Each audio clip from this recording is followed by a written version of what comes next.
Welcome everyone to the Ancient World Mysteries Iceberg Explained. Today we'll be going through various mysteries from ancient times. I hope you enjoy and let's begin. Tier 1. Archimedes War Machines. Archimedes, born in 287 BC in Syracuse, was not only a prominent mathematician but also an innovative engineer known for his war machines. He spent much of his early life in Alexandria, Egypt, studying mathematics, which laid the foundation for his later inventions.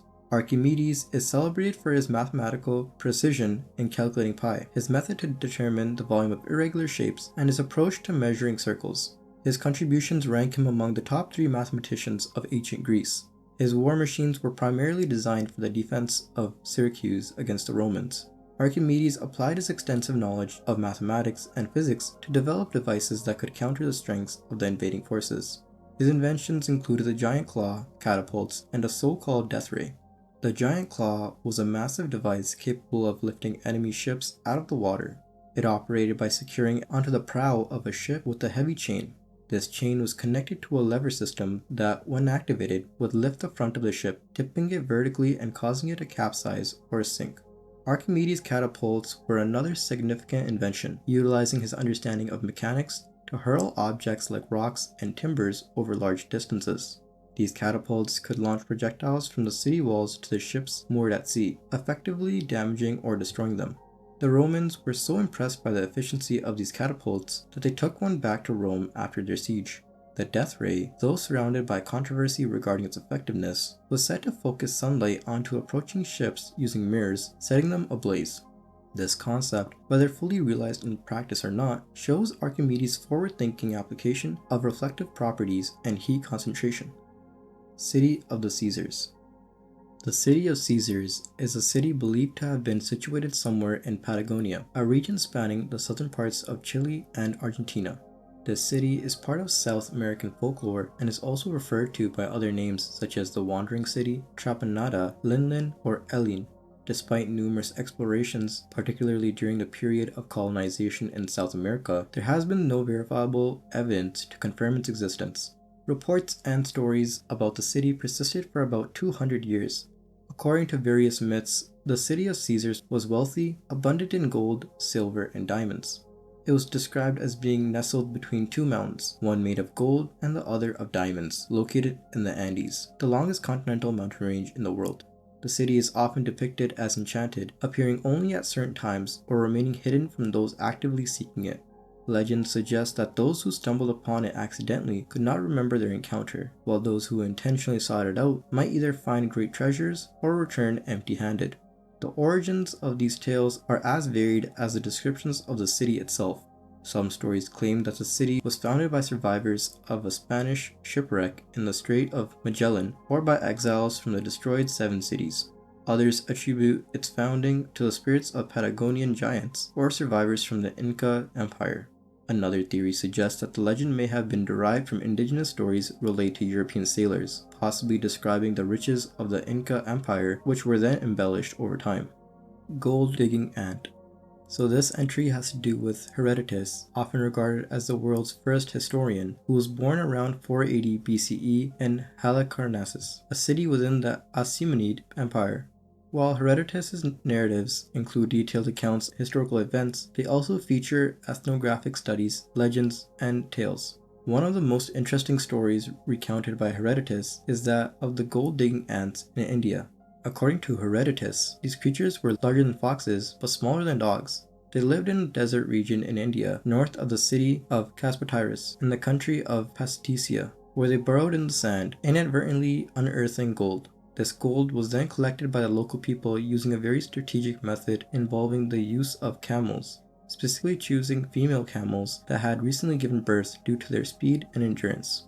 The locals timed their gold-gathering expeditions to coincide with the hottest part of the day, when the ants would retreat underground to escape the heat.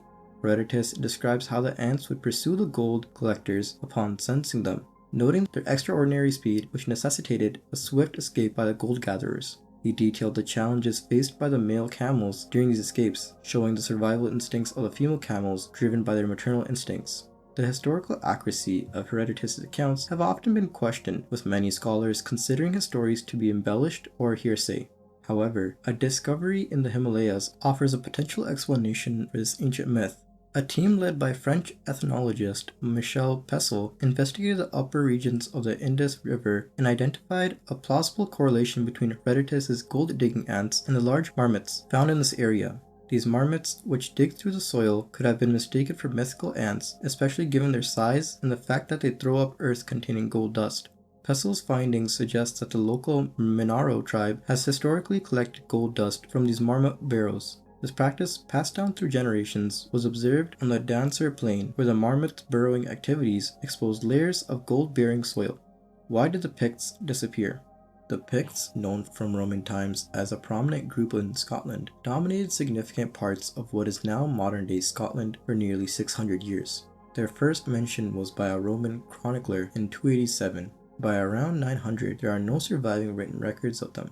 Kenneth MacAlpin, a figure from Irish-Scottish heritage, claimed the kingdoms of both the Picts and Gaels between 839 and 848, which led to the unification of these groups under the Kingdom of Elba. This period marked significant transitions in power dynamics within the region. The disappearance of the Picts from historical records is not abrupt, but occurs over several generations during the reign of the MacAlpin kings. Michael Lynch, in his book Scotland: A New History, points out the rapid disappearance of the distinct Pictish culture during this era. Kenneth's consolidation of power followed a devastating Viking attack in 839 that created a power vacuum. This attack decimated the Pictish kingdom of Vortigern, killing King Eoganin mac Buillengusa and other leaders, which Kenneth exploited to establish dominance. Legends such as the treachery of Scone suggest that Kenneth may have used cunning strategies to assert control over the Pictish nobility, possibly involving a banquet where he had the seats of his guests sabotaged to facilitate an attack on them. Kenneth established his power base at Vortigern, using it as a launching point for further expansions and solidifying his rule at locations like Fort Eviat and Scone. Upon his death in 858, leadership passed to his brother, Domnall, and later to his son, Constantine I. Over time, titles and the political landscape evolved, with Constantine historically being referred to as the King of Picts in some contexts and the King of Scots in others. By 875, a great slaughter of the Picts was recorded, and Constantine was captured 2 years later, perpetually being beheaded after a battle. His son then ascended as King of Elba, and the distinct identity of the Picts began to dissolve into this new kingdom, influenced increasingly by Christianity. The absorption of the Pictish kingdom into Elba was accompanied by significant cultural and religious changes, often resisted by the Picts, as noted by Elizabeth Sutherland in The Search of the Picts. She describes how Pictish resistance to these changes likely led to the destruction of many of their records and texts. By the time of Constantine II, who was the grandson of Kenneth, the Picts had ceased to exist as a separate entity, with their laws and religious practices being aligned with those of the Scots. Today, despite the lack of contemporary records post-900, the legacy of the Picts survives through impressive stone carvings, sculptures, and other artifacts that illustrate the sophisticated culture and artistry of this ancient people. Emperor Jimmu. Emperor Jimmu, traditionally known as Japan's first emperor, is quite the figure according to the Nihon Shoki and Kojiki. His reign is traditionally dated from 660 BC to 585 BC, and he is celebrated for his descent from the sun goddess Amaterasu and the storm god Susanoo. Jimmu's ascent to power involved a military expedition from Hyuga near the Seto Island Sea to Yamato, which he established as his power center. His accession is commemorated in Japan as National Foundation Day on February 11. However, there is no concrete evidence that Jimmu was a real historical figure. Jimmu's name, before becoming emperor, was Kamu Yamato Ewaribiko no Mikoto, and he is also referred to with various other names that emphasize his divine and noble status. His posthumous name means divine might or god warrior. These titles were retrospectively applied to leaders before Emperor Ojin by the scholar Omi no Mifune during the reign of Emperor Kanmu from 737 to 806. Following earlier naming conventions established by Empress Suiko, Jimmu's supposed family ties connect him directly to the divine lineage of Amaterasu, emphasizing the imperial house of Japan's claim to divine origins. He married Princess Hime Tatara Isuzu Haim and had several children, including his successor, Emperor Suze. According to legends, Jimmu started his journey in Kyushu and moved eastward, seeking a suitable location to rule Japan. His campaign to the east was marked by divine guidance, including direction from a three-legged crow, Yatagarusu, and culminated in a victorious battle against local chieftain Nagasunhiku in the Nara region. Despite these myths, modern scholarship generally views Jimmu and the first 9 emperors as legendary rather than historical. Studies suggest that the accounts of Jimmu could reflect real events of the Yayoi period involving significant migration and cultural assimilation from continental Asia. The stories of Jimmu are considered to have been made to enhance the divine status of the Yamato dynasty and solidify its authority. Following the Meiji Restoration, veneration of Jimmu played a crucial role in the state-driven Shinto practices, which emphasized the divine nature of the imperial family. The site of Jimmu's grave and associated monuments in Nara Prefecture continue to be significant for nationalistic and cultural celebrations, particularly on National Foundation Day, which was re-established after World War II. Princess Tadukipa and Nefertiti. Princess Tadukipa of the ancient Mitanni kingdom is suggested by some scholars to have possibly been the famous Egyptian queen Nefertiti.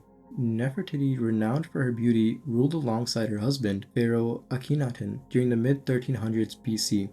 However, her origins remain somewhat mysterious, and this has led to speculations about her identity, including the possibility that she was originally Princess Tadukipa.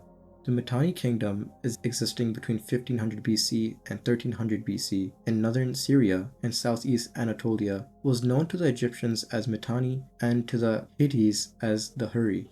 The ruling class of Mitanni were Indo-European warriors called Marianu, who worshipped Vedic deities, suggesting a cultural blend between the local Hurrian population and the Indo-Iranian ruling elite.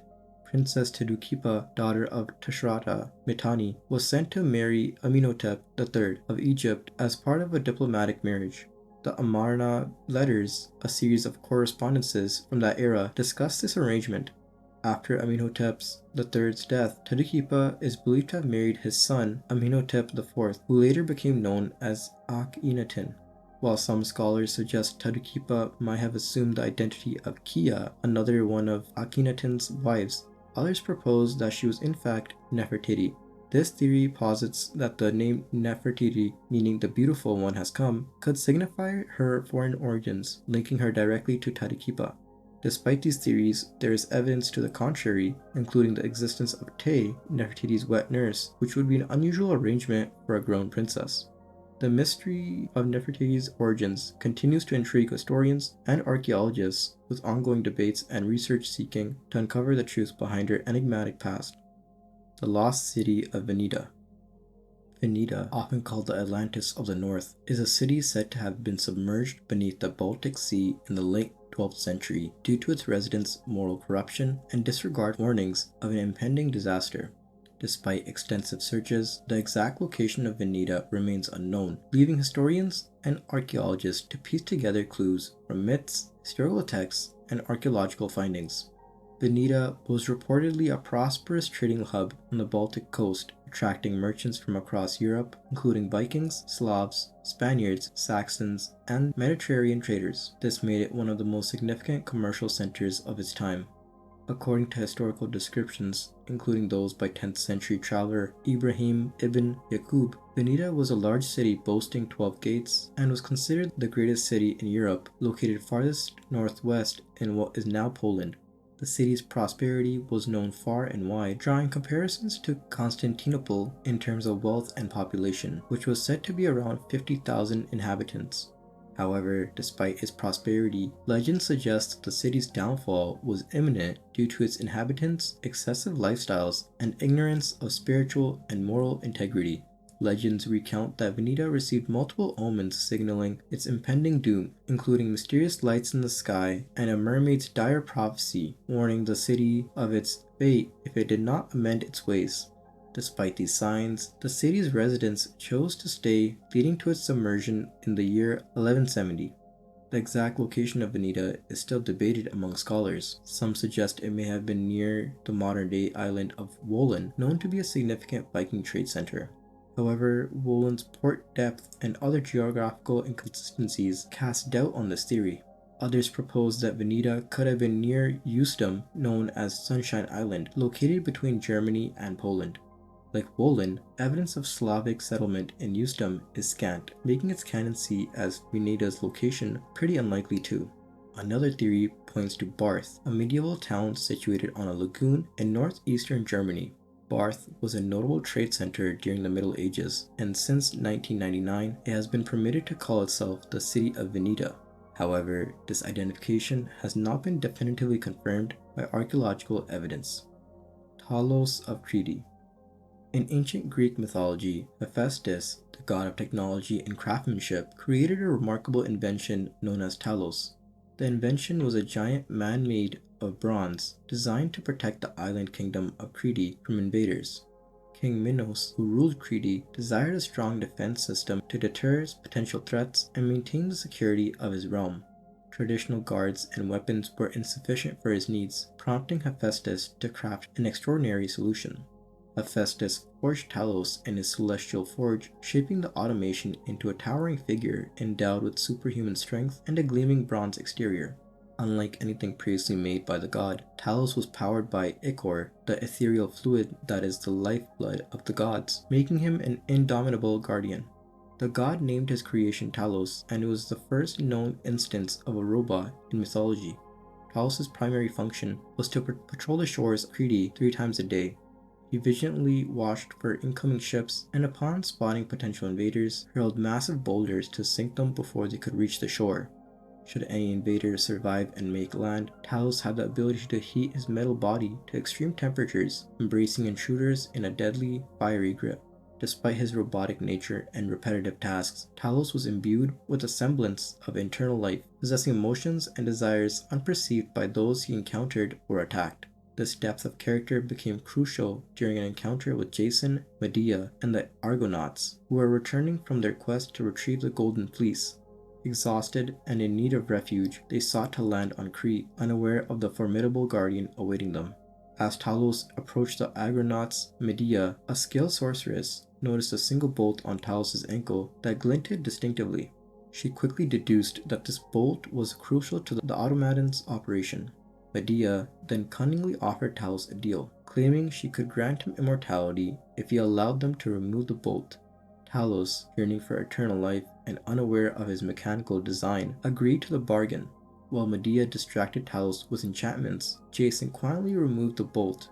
This action proved fatal to Talos as it led to the draining of his ichor, effectively depleting his life force. The giant automaton fell, allowing the Argonauts to continue their journey home unimpeded. The story of Talos, which dates back to around 700 BCE, not only entertains but also introduces early concepts of artificial intelligence and robotics, reflecting the Greeks' advanced thinking and their exploration of the boundary between human and machine. The myth shows the inherent risks and ethical dilemmas posed by autonomous creations, themes that resonate in modern discussions about AI. Greek engineers of the 4th century BCE were inspired by such myths and began constructing actual automatons, including robotic servants and mechanical models of flying birds, although none of these inventions reached the legendary status of Talos. His image persisted in Greek culture, appearing on coins, in vase paintings, public frescoes, and theatrical performances, serving as a symbol of human ingenuity and the complex interactions between creator and creation. Dendera Light. The Dendera Light is an intriguing relief carved into the stone walls of the Hathor Temple at the Dendera Temple complex in Egypt. Situated beneath the main temple in a long underground passageway filled with bas-relief carvings, this depiction has led to a considerable amount of debate among historians and archaeologists. The Dendera Light is frequently compared to a Crookes tube, a type of early electrical discharge tube, by French historians. The site is tightly controlled and access is generally restricted. Visitors typically require a licensed Egyptian guide to explore this area, and it is recommended for individuals, couples, or families with older children due to the limited space and access. The image on the Dendera Light relief includes what some interpret as a clear depiction of an electrical light. This interpretation is primarily championed by figures like Erich von Däniken, a Swiss author known for his work on pseudo-archaeological theories. Proponents of the electrical light theory suggest that such technology explains the absence of soot or lamp black in many Egyptian tombs, which would typically accumulate from the use of traditional torches or oil lamps. However, mainstream Egyptologists and scholars have a different interpretation. They believe the relief actually depicts symbolic imagery common in Egyptian mythology. The so-called bulb is interpreted as the womb of Nut, the sky goddess, and the snake emerging from it symbolizes the god Sematui. This imagery aligns with inscriptions surrounding the relief that describe the snake as the rising sun, which emerges from the lotus flower depicted as the bulb. This interpretation is supported by the broader context of the Egyptian religious iconography, where the lotus often represents the birth or rebirth of the sun. Despite the fascinating debate surrounding its true nature, the Dendera light continues to be a focal point for discussions on ancient technology. The relief's location at Dendera in the Kena Governorate of Egypt adds to the temple's appeal as a destination for those interested in ancient Egyptian culture and mythology. The temple itself is renowned for its preservation and the richness of its carvings. For those planning to visit, it's essential to note that photography may be limited and respect for the historical site is paramount. The area around Dendera also features other significant archaeological sites, including the well-preserved Hathor Temple and nearby ancient attractions such as the tomb of Nefertiti and Hatshepsut's mire tree, which make the visit that much more beneficial. Pithom. Pithom, known in ancient Egyptian as Pithom and biblical Hebrew as Pithom, represents a historical enigma wrapped in myth and archaeology. This ancient city of Egypt, whose precise location has led to much debate among scholars, has been variously identified with the archaeological sites of Tel-e-Maskuta and Tel el-Ratabe in the Ismailia Governorate of Egypt. The name Pithom is derived from the Egyptian toponym Purgidum, translating to the house of Atum, with Atum being a significant deity, whose cult center was in Heliopolis. The site was mentioned in the Exodus narrative of the Hebrew Bible, where it was described as the store cities built by Israelites under Egyptian bondage along with Ramesses and possibly On, which is identified with Heliopolis. The city's identification has shifted over the years. Early on, Pithom was thought to be located at Tel el-Maskuta, primarily due to findings that included a group of granite statues of Ramesses II and inscriptions naming Pithom. This location on the eastern edge of the Wadi Tumila had considerable archaeological evidence suggesting it was a major settlement and ritual site during various periods of Egyptian history, including structures attributed to Ramses II. Both Tel el-Maskuta and Tel el-Ratabe have been the focus of significant archaeological attention. Tel el-Ratabe, positioned about 8 miles west of Tel el-Maskuta, has revealed layers of occupation from the Second Intermediate Period through to the Late Period. This site also shows evidence of New Kingdom settlement and construction activities by Ramses II, which aligns with the biblical timeline, suggesting the site's prominence during the sojourn of the Israelites. Excavations have unearthed evidence of extensive fortifications and a temple dedicated to Atum, aligning with the site's ancient name. The continued habitation and strategic importance of these sites through various dynasties show their significance in ancient Egyptian civil and military infrastructure. The identification of Pithom has not been without controversy though. Scholars like Manfred Bietig and Kenneth Kitchen support Tel el-Ratabe as a location of ancient Pithom based on a combination of archaeological and textual evidence. However, others argue based on a timeline of occupation and the nature of artifacts found.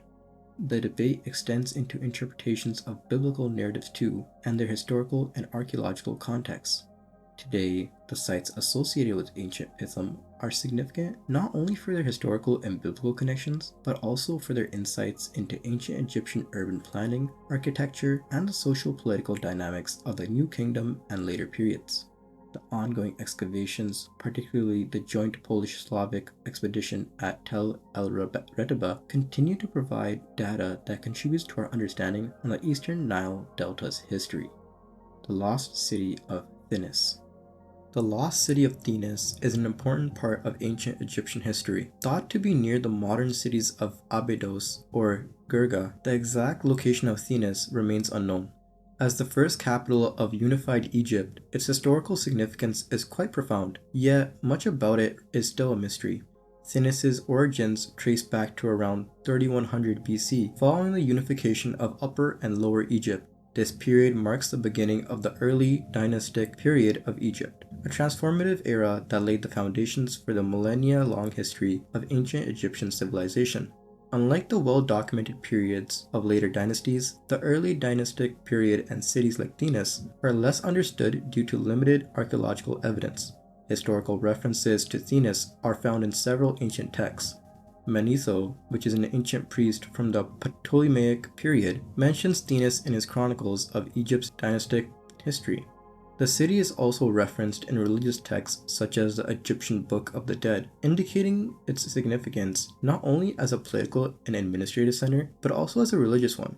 Archaeologists and historians believe that Thinis was located near Abydos, which is one of Egypt's oldest cities, because of its strategic position far from the Nile Delta, but reliant on the Nile for sustenance. The city's placement would have been ideal for its role as the heart of Thinite Confederacy, which was a tribal union in what later became known as Upper Egypt. Menes, the pharaoh who is credited with unifying Egypt, likely established his capital in Thinis, near his hometown. Thinis remained Egypt's capital for about 500 years, through the reigns of the First and Second dynasties. Its importance is shown by its role in the early administrative and military operations of the unified kingdom, providing a base from which early pharaohs consolidated and expanded their rule. However, with the advent of the Third Dynasty around 2650 BC, the significance of Thinis began to wane. The turmoil at the end of the Second Dynasty led to a decline in Thinis' prominence, and the new capital was established in Memphis, further north. Despite this, Thinis continued to be recognized for its historical and religious importance. The city was likely similar in construction to other Egyptian cities like Nekhen, featuring grand stone structures for significant buildings and simpler mud brick constructions for common use. The wealth of Thinis is actually well documented. Even after it ceased to be the capital, it remained prosperous. Records from time of Thutmose III, almost 1500 years after the founding of Egypt, indicate that Thinis was still a wealthy city, contributing significantly more in taxes than nearby Abydos. This wealth was primarily derived from its agricultural output, which was crucial in the largely agrarian Egyptian society. Religiously, Thinis was a vital center throughout much of Egyptian history. It housed temples dedicated to significant deities like Anhur, the god of war, and Mihit, a lion-headed goddess. The city's religious influence extended beyond its temples. It was revered as a celestial city associated with the afterlife in the Egyptian Book of the Dead. Despite its historical and religious significance, the exact location of Thinis remains one of Egypt's mysteries. There have been archaeological efforts to locate Thinis, but they've been complicated by the city's possible return to the desert sands, with stone structures that could have survived being few, and the use of perishable materials like wood and mud brick in common buildings. Where is Shambala? Shambala, a term that translates to place of peace or place of silence in Sanskrit, is a paradise mentioned in various ancient texts such as the Kalchakra Tantra and the scriptures of the Zhangzhung culture that predates Tibetan Buddhism. In Western Tibet, Shambhala is often depicted as a land where only the pure of heart, those who have attained enlightenment, can reside. This kingdom is portrayed as a realm where wisdom and love prevail, and its inhabitants are free from the typical human sufferings of pain, want, and aging. Shambhala is regarded as a land of many names, including the Forbidden Land, the Land of White Waters, Land of Radiant Spirits, Land of Living Fire, Land of the Living Gods, and the Land of Wonders. Across different cultures, it has various names. For example, the Hindus refer to it as Aryavarta, and the Chinese as Si Tian, and the old Russian believers know it as Belovoid. This multitude of names across Asian cultures emphasize how significant it is as a transcendent place. The geographical existence of Shambhala is ambiguous though, and it's often described as being hidden in the Himalayan mountains. Despite its mythical status, various ancient and religious texts claim it's a real-world existence. According to the Kalchakra, Shambhala's significance extends beyond its physical attributes, possessing outer, inner, and alternative meanings, which encompass not only its existence as a tangible place, but also its deeper spiritual significance relating to meditative practices and inner transformation. The prophecy of Shambala is pretty closely intertwined with the Buddhist belief in a future era when materialism will spread across the earth, leading to a degeneration of human values and an increase in conflict. It's foretold that in this time of darkness, Shambhala will become accessible, revealing itself when humanity is most in need. A great ruler from Shambhala will then emerge to defeat the forces of evil and usher a new golden age. A narrative that resonates with both prophetic hope and the nature of time prevalent in Buddhist teachings. Despite numerous explorers and spiritual seekers that look for quests to locate this land, Shambhala's precise location is still undisclosed to this day. Some believe it exists on the physical plane, accessible only to those with the right spiritual merit, while others think it's a symbolic or inner dimension, reflecting the spiritual achievements and qualities of an individual. Acharya Kanad. Acharya Kanad, an ancient Indian philosopher from Gujarat, is recognized for developing the atomic theory around 2600 years ago, long before it was popularized by Western scientists like John Dalton in the 19th century. Acharya Kanad, originally named Kashyap, was given the title Kanad because he was particularly interested in minute particles, which he called Kan, meaning the smallest particle.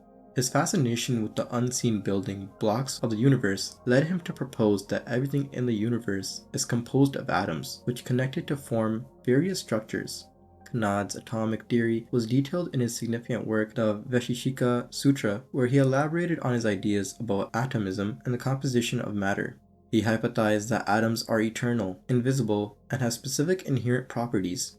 He also introduced concepts of atomic combinations, which he explained could explain the varied nature of the physical world through combinations and separations of these atoms. Interestingly, Kanad's observations and theories bear striking similarities to those of Greek philosopher Democritus, who is also known for his atomic theory but lived centuries after Kanad.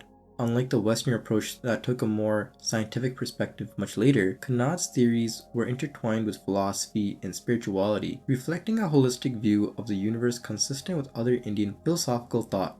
Kanad's work was not just ahead of its time in terms of scientific thought, it integrated philosophy, logic, and spirituality, showing his high level of intellectual discourse prevalent in ancient India.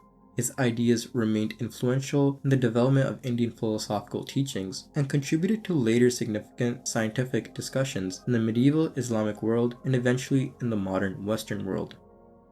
King Vortigern.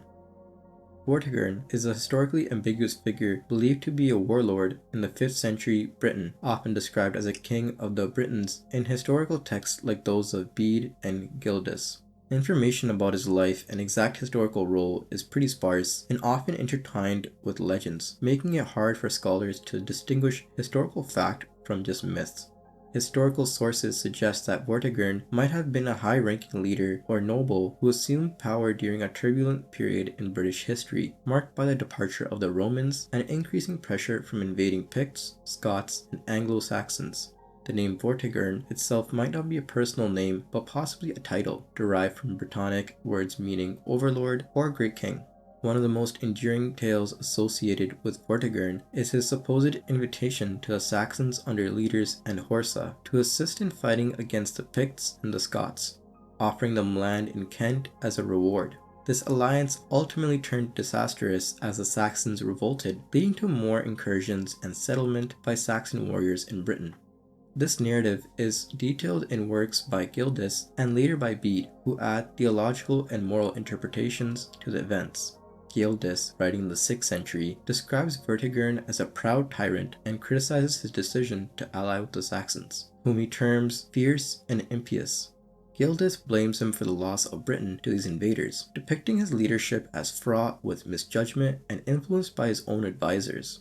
Bede's 8th century work, Ecclesiastical History of the English People, provides a slightly more detailed account naming Vortigern and specifying the Saxon settlement areas.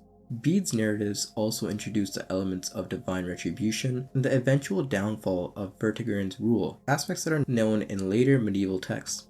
The Historia Brittonum, traditionally attributed to Nennius, expands further on Vortigern's story, incorporating elements of legend, such as a prophecy involving the two dragons beneath Dinas Emeris, which foretold the outcome of the Saxons' invasion. This text melds historical data with folklore, showing the transformations of Vortigern's image over time into a more complex and layered figure intertwined with mythic foundations of Britain. Now, throughout medieval and modern literature, Vortigern's character has been portrayed variably as a usurper, a weak king manipulated by stronger forces, or a tragic figure whose flawed decisions led to significant historical consequences.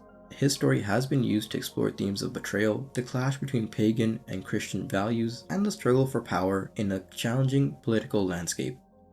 Secret Gospel of Mark. The Secret Gospel of Mark, also referred to as the Mystic Gospel of Mark, is potentially an extension of the traditional Gospel of Mark, known from a letter attributed to Clement of Alexandria. This letter, which presents the Gospel as containing additional secret teachings of Jesus, was discovered in 1958 by Morton Smith, professor of ancient history at Columbia University. Smith found the letter while cataloging documents in the library of the Mar Saba Monastery, situated between Jerusalem and the Dead Sea. In the summer of 1958, during a scholarly trip to various locations in the Middle East, Morton Smith visited the Mar Saba Monastery. There, he found a letter handwritten into the end papers of a 17th century printed book containing the works of Ignatius of Antioch. This letter, ostensibly written by Clement of Alexandria, a Christian theologian of the early 3rd century, referenced a more mystical and extended version of the Gospel of Mark. According to the letter, this version was kept at the Church of Alexandria, shown only to those being initiated into the great mysteries. The letter quotes 2 passages from the Secret Gospel. The first is an extended version of the canonical story where Jesus raises a young man from the dead, bearing similarities to the raising of Lazarus in the Gospel of John. The second passage suggesting an encounter in Jericho that was not detailed in the traditional Gospel. After Smith published his findings, the academic world was split regarding the authenticity of both the letter and the Gospel it described. Some scholars accepted the text as a genuine artifact of early Christian history, potentially offering insights into a more esoteric tradition within early Christianity. Others speculated that it could be a modern forgery, perhaps even by Smith himself, given the convenient and solitary discovery of the manuscript. The original manuscript, after being examined by Smith and photographed, was transferred to the library of the Greek Orthodox Church in Jerusalem. Sometimes after 1990, it was reported missing, and subsequent research has had to rely on Smith's photographs and copies. This loss has further complicated efforts to authenticate the letter and, by extension, the content of the secret gospel. The existence of a secret version of Mark's Gospel suggests that early Christianity may have been more diverse than traditionally thought, with various texts circulating among different communities, each reflecting unique theological perspectives. The secret Gospel of Mark, if authentic, might indicate that some early Christian groups engaged in practices and teachings that were later suppressed or omitted from the canonical Gospels. To date, the authenticity of the secret Gospel of Mark remains up to debate among scholars. Without access to the original manuscript for modern forensic analysis, the academic community remains divided.